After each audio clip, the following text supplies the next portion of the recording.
Usulan pimpinan Komisi 2 DPR RI Junimat Girsang agar pengangkatan PPPK 2024 dari honorer tanpa tes disambut sukacita.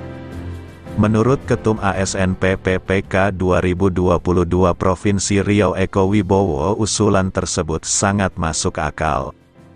Pengangkatan PPPK tanpa tes untuk honorer dengan masa kerja di atas 5 tahun sangatlah wajar. Itu karena selama mereka mengabdi, penghargaan yang diberikan pemerintah tidak sebanding dengan tugasnya. Sudah rahasia umum kalau gaji guru honorer dan tenaga kependidikan, Tendik, di sekolah negeri itu sangat kecil, itu pun dikasih 3 bulan sekali, kata Ekowi, sapaan akrabnya kepada jpnn.com, Selasa, tanggal 5 Desember tahun 2023. Dia menyatakan dukungan terhadap upaya Komisi 2 DPR RI untuk menyelesaikan masalah honorer lewat pengangkatan PPPK.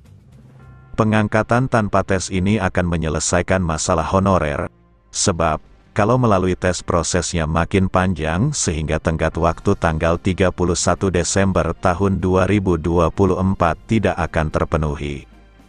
Kalau mau cepat selesai honorer ini, angkat saja mereka tanpa tes. Seleksinya cukup administrasi saja, ucap Ekowi. Dia berharap pemerintah pusat melalui Kementerian Pendayagunaan Aparatur Negara dan Reformasi Birokrasi, Kemenpan RB, serta Kementerian Pendidikan Kebudayaan Riset dan Teknologi, Kemendikbudristek, untuk mengangkat guru honorer serta tenaga kependidikan, Tendik, tanpa tes. Tokoh muda pendidikan Riau ini berharap pengangkatan 1 juta PPPK yang ditargetkan tuntas tahun 2024 bukan hanya untuk guru honorer, tetapi juga Tendik.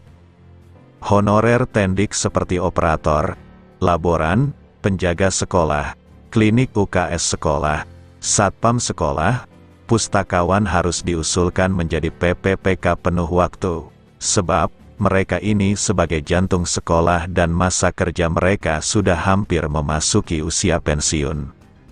4 kali seleksi PPPK, Tendik tidak diusulkan dan hanya fokus kepada guru.